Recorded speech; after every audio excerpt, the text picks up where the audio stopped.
Mean राशि वालों, मेरी ये 3 बात मान लो, आपको धन के चुंबक बनने से कोई नहीं रोक सकता। हाँ, काम तो आपको करना ही पड़ेगा, लेकिन उसका आर्थिक फल आपको मिलना शुरू हो जाएगा। जय शनिदेव, जय श्री कृष्ण। मैं हूँ आपकी गुरु माँ रुक्मिणी, आपकी गुरु, आपकी माँ, आपकी गाइड। आज बात करेंगे हम सबसे पहले कि आपको कौन से भगवान जी की रोजाना पूजा करनी चाहिए ताकि आपको धन की सफलता मिले। कौन से मंत्र का जाप करते रहें या कौन से स्तुति या स्तोत्र का पाठ करें।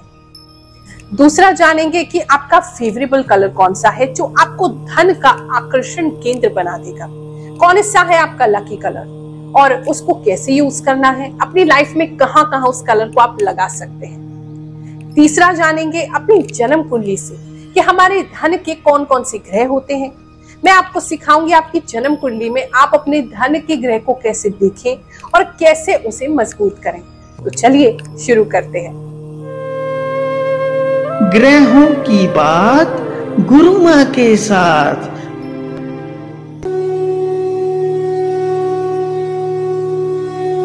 सबसे पहली बात जो धन के चुंबक बनने के लिए आपके लिए जरूरी है वो है अपने घर में नियमित रूप से पूजा करना। लेकिन अक्सर लोग मेरे पास आते हैं और कहते हैं कि गुरु माँ हम पूजा किसकी करें, किसकी पूजा करने से हमें आर्थिक लाभ होगा, लाइफ में हमारे धन की कमी नहीं होगी, धन की तंगी घर में नहीं आएगी। एक बात को हमेशा याद रखें, आप अगर घर गृहस्थी में हैं तो घर गृहस्थी में भगवान श्री विष्णु और माता लक्ष्मी की पूजा जरूर करनी चाहिए, क्योंकि हमारे पालनहार तो भगवान विष्णु ही है और उनकी अर्धांगिनी माता लक्ष्मी वही तो हमें धन संपदा देगी, संपत्ति देंगी। जो ही चीजें आप गृहस्थी को सजाने के लिए चाहते हो, गृहस्थी को अच्छे से चलाने के लिए चाहते हो, वो लक्ष्मी जी ही तो देंगी। तो इसीलिए आपको लक्ष्मी जी और विष्णु की पूजा नियमित रूप से रोजाना करनी चाहिए। और उससे पहले कोई भी घर में पूजा शुरू करो, गणेश जी की पूजा जरूर करनी चाहिए, ताकि आपके पूजा पाठ में जो आप भगवान से प्रार्थना कर रहे हो उसमें कोई विघ्न बाधा ना आए। वो सर्व पूज्य देव है, सबसे प्रथम उनको पूजा जाता है। तो आपने गणेश जी को पहले ध्यान करना है, उनकी पूजा करनी है, उसके बाद विष्णु जी और लक्ष्मी जी को साथ में पूजना है। अब हमारी सबसे बड़ी गलती ये है कि हम लक्ष्मी जी को केवल दिवाली पे पूजा करते हैं। अब माता लक्ष्मी को कभी कभी याद करोगे तो वो भी तो भूले बिसरे ही तुम्हारे घर आएंगे, रोज रोज तो आएंगे नहीं। अगर रोजाना उनको घर में बुलाना है, अपने धन को, भंडारों को भरे रखना है, अपने पैसों को कोई दिक्कत ना हो, हर तरफ से आते रहे, हर खर्चा, हर जरूरत आपके घर की पूरी होती रहे, उसके लिए माता लक्ष्मी की रोजाना पूजा करो। और विशेष रूप से उनका जो श्री सूक्त है, जो ऋग्वेद में जो ऋचाएं दी गई है उसमें श्री सूक्त नाम का एक पाठ है। इस पाठ को रोजाना आपको करना चाहिए। अगर संस्कृत पढ़ नहीं सकते हैं तो कम से कम आप इसको सुने। कहते हैं जो भी व्यक्ति इन 15 ऋचाओं का पाठ करता है, माता लक्ष्मी हर ओर से हर दिन उसके घर आती ही रहती है। और ये मैंने स्वयं अनुभव किया है। मेरे जितने भी भक्त हैं, जितने भी शिष्य हैं पूरी दुनिया में, अगर उनको धन संबंधी कोई दिक्कत होती है तो हम यही सजेस्ट करते हैं। अपने स्वयं के लिए भी बहुत समय से, क्योंकि एक मंदिर को चलाने के लिए, एक आश्रम को चलाने के लिए, एक धार्मिक संस्था को चलाने के लिए भी तो अर्थ की आवश्यकता है। तो उसको चलाने के लिए मैं स्वयं इसका प्रयोग करती हूँ। और मेरे जितने भी भक्त हैं, जब उनको आर्थिक दिक्कत आती है तो वही सजेस्ट करती हूँ। आप लोगों के लिए जो हमने नवग्रह का लॉकेट बनाया है, जिसे हम सर्व मनोकामना सिद्धि लॉकेट कहते हैं, उसमें भी हमने एक कर कौड़ी लगाई है, क्योंकि माता लक्ष्मी को कर कौड़ी बहुत प्रिय है। और जब हम इस कर कौड़ी को माता लक्ष्मी की ये जो श्री सूक्त का जो स्तोत्र है, जो पाठ है, जो ऋचाएं हैं, इससे हम मंत्र सिद्ध करते हैं तो तब उसका फल आपको कई गुना होकर के मिलता है। माता लक्ष्मी प्रसन्न होती हैं। और जितने भी लोगों ने आज तक सर्व मनोकामना सिद्धि लॉकेट पहना है, उनके आर्थिक समस्या जरूर दूर हुई है। अगर आपको धन संबंधी ऐसी समस्या है तो आप श्री सूक्त का रोजाना पाठ करें। और चाहे तो हमारी गुरु माँ फाउंडेशन एवं शनिपीठ मंदिर से आप वो लॉकेट या अपने लिए मंगा सकते हैं। इसके साथ ही बहुत इंपॉर्टेंट बात आपको बताती हूँ, कुबेर जी की स्थापना भी आपको अपने घर में जरूर करनी चाहिए। कुबेर जी धन संपत्ति के देवता हैं। जैसे माता लक्ष्मी है, प्रॉस्पेरिटी देती है, पूरा जितना भी ऐशो आराम है वो माता लक्ष्मी की कृपा से मिलता है। लेकिन धन जो है, जो जो कोष है, जो कोष भरता है, वो कुबेर जी की कृपा से बढ़ता है। अब आपको कुबेर जी को दिवाली पे स्थापित करना चाहिए और उनकी मूर्ति भी हर दिवाली चेंज करनी चाहिए, क्योंकि मिट्टी की जो प्रतिमा होती है, मिट्टी की जो मूर्ति होती है, वो खंडित हो जाती है। जैसे जैसे आप पूजा करोगे, तिलक लगाओगे, उनको माला चढ़ाओगे, तो जगह जगह से वो खंडित होने लगती है। तो इसीलिए हर दिवाली उसको चेंज करते हैं। अब दिवाली पे ऐसा नहीं एक बार आपने पूजा किया, भगवान को लेके आए और फिर वो पढ़े और पढ़े हुए बस धूल खा रहे हैं, ऐसा कभी मत करो। उनको रोजाना पूजा करो, कुबेर जी की पूजा भी करो, आपको धन संबंधी दिक्कत कभी नहीं आएगी। और साथ ही एक और स्तोत्र होता है, कनक धारा स्तोत्र, जो आदि शंकराचार्य जी ने हमको दिया है। उस स्तोत्र का भी आप पाठ कर सकते हैं निरंतर। लक्ष्मी जी, कुबेर जी को आप ये पाठ सुनाएं और फिर देखिए आपके घर में कभी भी धन की कमी नहीं होगी। दूसरी बात जो आपको मेरी माननी है, ताकि आप धन के चुंबक बन सके, वो है आपका फेवरेबल कलर का यूज। आपका जो लकी कलर है, आपकी राशि के अनुसार अगर आप इसको यूज करते हैं, वो सही ढंग से यूज करते हैं, तो ये डेली बेसिस पे आपको एक पॉजिटिव एनर्जी देता है। अगर आपकी राशि मीन राशि है, यानी कि पाइसेस राशि है, या फिर आपके नाम का प्रथम अक्षर इनमें से किसी एक अक्षर से प्रारंभ हो रहा है, ऐसी स्थिति में आपको नारंगी यानी कि ऑरेंज कलर और उसके शेड्स बहुत ही फेवरेबल है। आप जितना इनको यूज करेंगे, आपके लिए मनी के मैग्नेट की तरह काम करेगा, धन आपकी ओर आकर्षित होगा और आप धन के आकर्षण बिंदु स्वतः ही बनते जाएंगे। अब मैं आपको बताने जा रही हूँ आपके लकी कलर को, आपके फेवरेबल कलर को आपको कहाँ कहाँ यूज करना है। आप इस कलर को डेली कपड़े जो पहनते हैं उसमें यूज कर सकते हैं। जितना ज्यादा आप अपना फेवरेबल लकी कलर यूज करेंगे, उतना ज्यादा वो आपको बेनिफिट करेगा, धन को आपकी ओर आकर्षित करेगा। आप चाहें तो इसको अपने वॉल कलर्स में भी यूज कर सकते हैं, यानी जिस कमरे में आप बैठते हैं उसके अंदर भी इन कलर्स को आप ऐड कर सकते हैं, पेंट करा सकते हैं इस कलर का। जो टेबल्स हैं, चेयर्स हैं, जो उसकी जो अपहोल्स्ट्री है, उसका जो कपड़ा है, उसमें आप यूज कर सकते हैं। टेबल कलर या टेबल का जो कवर है उसमें यूज कर सकते हैं। ये आपको बहुत बेनिफिट करेगा। ऑफिस है आपका कोई या शॉप है, उसमें भी आप अपना फेवरेबल कलर जितना यूज करेंगे वो उतना आपको अच्छी वाइब्रेशंस लेकर के आएगा। साथ ही आपकी जो सोने वाली बेडशीट है, ये बहुत जरूरी होती है। आप जिस कलर पे सो रहे हैं वो आपको उसी तरीके से, वो जो कलर है वो आपको इफेक्ट करता है, आपके चक्रास को भी बैलेंस करता है। तो इसीलिए आप उस कलर को अपनी बेडशीट्स में भी यूज कर सकते हैं, कर्टन्स में यूज कर सकते हैं, आप उसे अपने मोबाइल के वॉलपेपर में भी यूज कर सकते हैं, क्योंकि जितना लकी कलर को देखोगे उतना लकी बनोगे। अपनी कार में आप इसे यूज कर सकते हैं, अपनी बाइक में यूज कर सकते हैं, आप घर के बाहर का जो पेंट है उसमें भी इसको यूज कर सकते हैं। और जहां भी आपको लगता है कि कलर की बात है, तो हमेशा अपने लकी कलर को, अपने फेवरेबल कलर को ही आप चॉइस करें। हाँ, बस ये मत समझिएगा कि गुरु माँ ने हमको बता दिया है तो हम बस ये 3 उपाय करके घर पे बैठ जाएंगे और धन हमारी ओर खूब चल के आता जाएगा।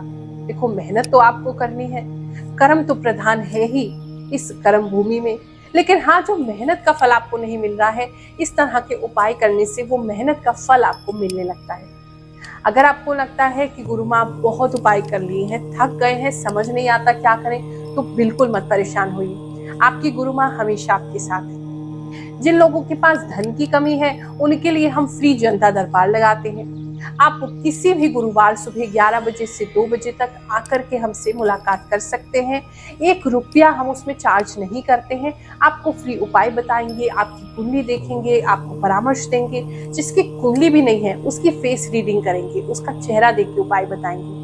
और प्रभु की कृपा है, हमारे गुरुदेव का आशीर्वाद है, अब तक जिसको भी उपाय बताए हैं उसको फलित भी होते हैं और सही भी सिद्ध होते हैं। अगर आपको धन की समस्या नहीं है, घर बैठे बैठे उपाय लेना चाहते हो, फिर भी चिंता मत करो, वीडियो कॉल अपॉइंटमेंट आप बुक करा सकते हैं। जो नंबर आपके पास हमारी संस्था के फ्लैश हो रहे हैं, हमारे मंदिर के फ्लैश हो रहे हैं, उस पर आप कॉल कीजिए और वहां से सारी इंफॉर्मेशन लेके आप ऑटोमेटिकली जो अपॉइंटमेंट है वीडियो कॉल का, वो बुक कर सकते हैं। हाँ, उसके लिए चार्जेस जरूर लिए जाते हैं, लेकिन मंदिर के संचालन के लिए, व्यवस्था के संचालन के लिए वो जरूरी है। और अगर उसके अंदर कोई हमें मंत्र सिद्ध करके आपको चीज देनी पड़ी, तो वो भी उसमें इंक्लूडेड होता है। क्या लगता है आपको, उपाय काम करते हैं? या आपको लगता है ये सारी चीजें सुपरस्टिशन है, अंधविश्वास है?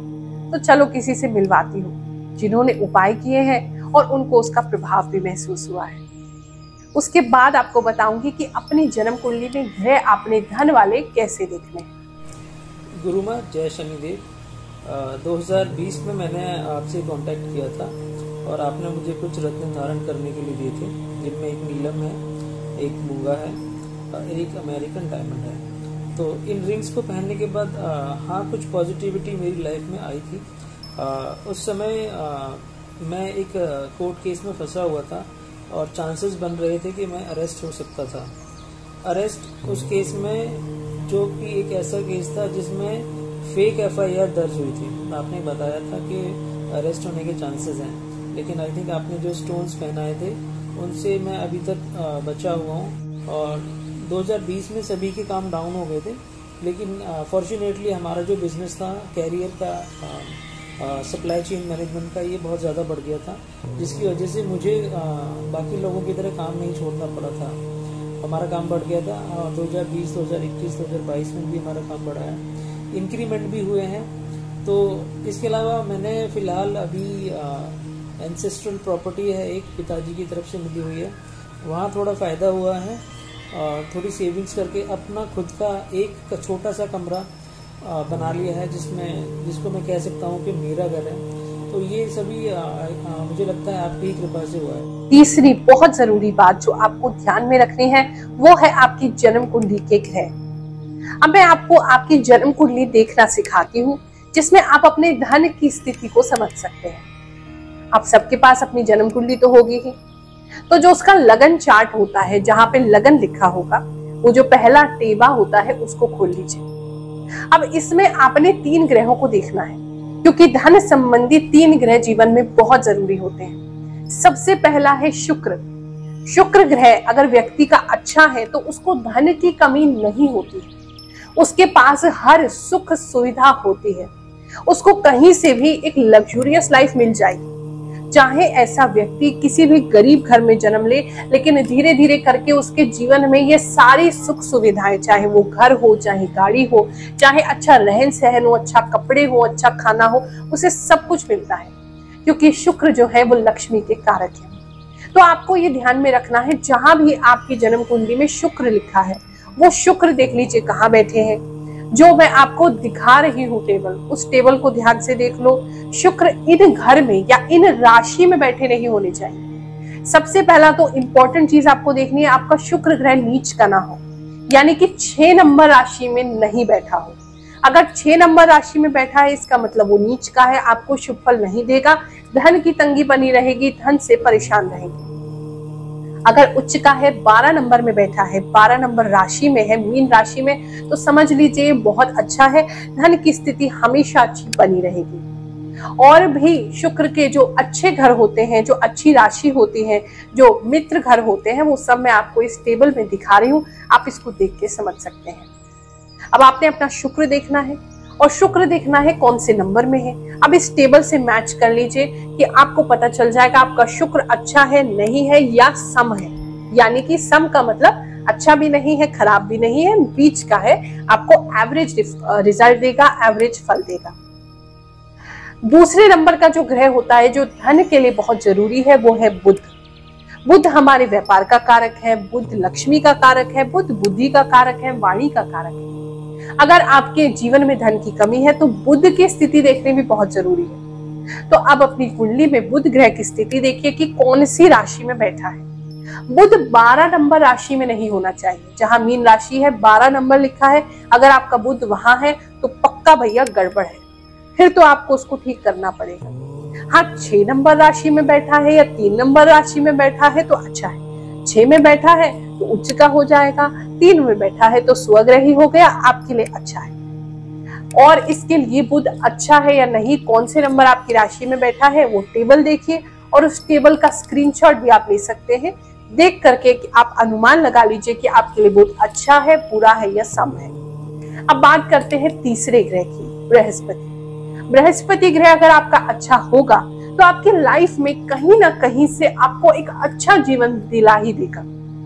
मान सम्मान रहेगा, सोसाइटी में लोगों के बीच में आपकी धाक जमेगी। आप जहां जाएंगे लोग आपको एक अच्छा इंसान समझेंगे, एक सम्मानित व्यक्ति समझेंगे। आपकी मान प्रतिष्ठा तो बढ़ेगी, साथ में धन व्यवस्था भी बढ़ेगी, क्योंकि आज के इस कलयुग में जिसके पास धन है उसके पास नाम भी है, उसके पास जिसके पास पैसा है उसके पास लोग भी हैं, उसका एक अच्छा सोशल सर्कल भी। तो बृहस्पति अगर अच्छे होंगे तो धन के रास्ते भी बनाएंगे, नाम भी देंगे, सम्मान भी देंगे। अब आपने देखना है अपनी जन्म कुंडली में बृहस्पति कौन सी राशि में बैठा है। अगर 10 नंबर राशि में बैठा है मतलब कि नीच का है, नीच का है तो बिल्कुल खराब हो गया। आपको हमेशा सम्मान भी नहीं मिलेगा और धन से भी तंग रहेंगे। अगर आपका जो बृहस्पति ग्रह है वो अच्छी जगह बैठा है, यानी कि 4 नंबर राशि में बैठा है, कर्क राशि में बैठा है तो उच्च का है, अच्छे फल देगा। अपनी ही राशि में बैठा है, धनु में बैठा है, मीन में बैठा है, यानी 9 नंबर में है, 12 नंबर में है तो भी अच्छे फल देगा। बाकी आपकी कौन सी राशि में है आप उस टेबल से टैली कर सकते हैं। अब ये तो मैंने आपको बेसिक एक बता दिया, वैसे बहुत सारी चीजें और देखी जाती हैं धन की स्थिति के लिए, लेकिन एक बेसिक आइडिया मैंने आपको दे दिया है। अब इसमें मान लीजिए कोई ग्रह आपका किसी क्रूर ग्रह के साथ बैठा है तो उसका प्रभाव कम हो जाएगा, किसी ग्रह की दृष्टि उस पर पड़ रही है, राहु केतु परेशान कर रहे हैं तब भी दिक्कत आती है, लेकिन फिर भी मोटा मोटा इससे आप आंकलन कर सकते हैं कि आपके धन की स्थिति जीवन भर कैसी रहेगी और कैसे इसको बढ़िया भी करना है, वो भी मैं अभी आपको लास्ट में बताऊंगी, तो वीडियो को छोड़ के मत जाइएगा। अब दूसरी एक और चीज आपको अपनी जन्म कुंडली में देखनी है। जन्म कुंडली में 1 से लेकर के 12 घर होते हैं, जैसे कि आपको स्क्रीन पर दिख रहे हैं। कौन सा घर किस चीज के लिए होता है वो भी मैं आपको स्क्रीन पर दिखा रही हूँ। अब इसमें धन के लिए दूसरा घर और एकादश घर, यानी कि 11वां घर, ये बहुत इंपॉर्टेंट है। यानी कि अगर 2 नंबर घर में कोई अच्छा ग्रह है तो फल देगा, आपकी 11 नंबर घर में अच्छा ग्रह है तो आपको फल देगा, या तीनों में से जो मैंने आपको बताए हैं शुक्र, बुध और बृहस्पति, अगर ये बैठे हैं दोनों में से किसी भी घर में और अच्छे उच्च होके बैठे हैं तो धन की स्थिति जीवन भर बहुत अच्छी रहेगी। अब आपने अपने द्वितीय भाव को और एकादश भाव को देखना है, वहां देखना है कोई क्रूर ग्रह तो नहीं बैठा है, राहु केतु तो नहीं बैठा है, अच्छे घर है कि नहीं और वो अच्छी राशि में है कि नहीं। और ऐसे ही इसके आगे भावेश की स्थिति भी देखी जाती है, यानी कि उस भाव का जो स्वामी है उसकी स्थिति क्या है, उसके हिसाब से भी हम देखते हैं। लेकिन इससे आपको एक आइडिया लग गया होगा कि आपके ग्रह धन के कैसे हैं। लेकिन एक और रूल समझ लो, एकादश भाव में कहते हैं जो भी ग्रह बैठा हो, चाहे वो नीच हो चाहे वो क्रूर हो, वो भी अच्छा परिणाम देने लगता है। लेकिन फिर भी अगर आपको लगता है कि परिणाम अच्छा नहीं आ रहा है, मुझे वो रिजल्ट जो मेरी मेहनत का मिलना चाहिए वो नहीं मिल रहा है, तो मैं आपको इन तीनों ग्रह को अच्छा करने के लिए उपाय बता रही हूँ। इस उपाय को आप फॉलो करिए, छोटे छोटे घरेलू उपाय हैं, आपको धन की स्थिति जरूर बेहतर होती हुई दिखाई देगी। मात्र 21 दिन करके देखो, बहुत चीजें बेटर होंगी। उसके बाद एक बार आकर के या तो गुरु माँ से दिल्ली में मिलना, नहीं तो मुझे फोन कर लेना, वीडियो कॉल अपॉइंटमेंट ले लेना, मैं आपको आगे क्या करना है वो बताऊं। आपका शुक्र ग्रह अच्छा नहीं है, आपको पता चल गया है, नीच राशियों में बैठा है या शत्रु राशि में बैठा है। ऐसे में क्या करेंगे, शुक्र को अच्छा करो। बलवान करने के लिए क्या करोगे, उसके लिए आपको रोजाना परफ्यूम का यूज करना है। नेचुरल इत्र या परफ्यूम आप लगाना शुरू करें। अब ये मत कहना कि गुरु माँ हमें अच्छा नहीं लगता है। अरे आपको नहीं अच्छा लगता, शुक्र देवता को तो लगता है, उनके खुशी के लिए आपको लगाना है। अच्छा सा कोई फ्लोरल सेंट आपको लगाना है, परफ्यूम लगा सकते हो, डिओड्रेंट लगा सकते हो जिसमें फूलों की खुशबू हो, और जितना नेचुरल हो उतना अच्छा है। इत्र भी आप प्रयोग कर सकते हो या अपनी राशि अनुसार भी आप परफ्यूम का यूज कर सकते हैं। वो मैं आपको आने वाली कुछ वीडियोस में आपको कौन सा फेवरेबल आपके लिए परफ्यूम है आपकी राशि के हिसाब से वो बताऊंगी। लेकिन आप शुक्र को अच्छा करने के लिए कोई सा भी परफ्यूम लगाओ, वो काम करेगा। दूसरा है, आपको अपने नहाने की पानी की जो बाल्टी है उसके अंदर जो बड़ी इलायची रहती है काली रंग की, वो आपने डालनी है। उसे डाल करके आप रोजाना स्नान करो और उसके बाद आप उसको किसी मिट्टी में फेंक देना, ना तो डस्टबिन में फेंकना ना नाली में गिराना। आप उस इलायची को मिट्टी में या तो गाड़ दीजिए, गाड़ नहीं सकते हैं तो मिट्टी में आप डाल दीजिए, रख दीजिए, फेंक दीजिए, लेकिन डस्टबिन या नाली में मत फेंकना। इससे रोजाना स्नान करोगे, आप देखोगे 21 दिन के भीतर भीतर आपका शुक्र आपको अच्छा फल देने लगा है। अगर आपको दिखा आपका बुध अच्छा नहीं, और हाँ, एक और प्रश्न आप लोग करेंगे कि क्या हम सारे उपाय कर सकते हैं, तो तीनों ग्रह के उपाय भी आप साथ में कर सकते हैं, उसमें कोई विरोधाभास नहीं है। अब मान लो आपका बुध ग्रह अच्छा नहीं है, आपको पता चला नीच राशि में है या शत्रु राशि में है। ऐसी स्थिति में आपने क्या करना है, आपने रात के समय हरे मूंग की दाल साबुत लेके आनी है, उसको भिगोना है 1 मुट्ठी, और भिगोने के बाद जब वो मुलायम हो जाए सुबह के समय अपने खाने से पहले उसे पक्षियों में या कबूतरों के बीच में डाल दीजिए। दूसरा उपाय करना है, आपके आसपास जो भी माता का मंदिर हो, देवी माँ का मंदिर हो, वहां सेवा करो। तन मन धन जो आप कर सको वहां सेवा दो, आप देखोगे आपके बुध ग्रह अच्छे होने लगे हैं। अब बात करते हैं बृहस्पति की। अगर आपका बृहस्पति ग्रह अच्छा नहीं है तो उसके लिए क्या करेंगे, उसके लिए आपने किसी गुरुकुल, जहां पर के वैदिक शिक्षा दी जाती हो, जहां बच्चों को धर्म सिखाया जाता हो, अच्छा ज्ञान दिया जाता हो, वहां कुछ भी सेवा करनी है या दान करना है।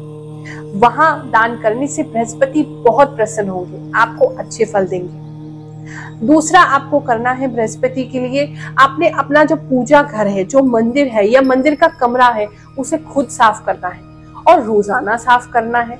और जितना साफ करोगे, जितना अच्छा रखोगे रोजाना, आपकी बृहस्पति उतने प्रसन्न होते जाएंगे। अब एक मिस्टेक आप हमेशा करते हैं, उपाय तो खूब करते रहते हो, कहते हो लगते नहीं है। अरे भैया, उपाय करते हो तो प्रार्थना भी तो किया करो, भगवान को ये भी तो बताओ, प्रभु मुझे ये चाहिए। कलयुग में तो माता अगर उसके सामने रो नहीं तो वो भी दूध ही पिलाती। तो आपको अपने परम पिता परमेश्वर, अपने ईश्वर, अपने देवता को बताना तो पड़ेगा कि प्रभु इस हेतु हम ये उपाय कर रहे हैं। तो आप सभी उपाय करते समय प्रार्थना अवश्य करें अपने इष्ट से, उस देवी देवता से जिसके लिए आप कर रहे हैं, उनसे प्रार्थना करोगे। वो प्रार्थना में इतनी शक्ति, इतना भाव होता है कि वो उन तक जरूर पहुंचेगा और वो विवश हो जाएंगे कि वो आपको फल दें। आज के लिए यही समाप्त करते हैं। ये जो उपाय बताए हैं इसको जरूर आजमाएं और फिर देखें सनातन हिंदू धर्म में कितनी शक्ति है। जय शनिदेव, जय श्री कृष्ण।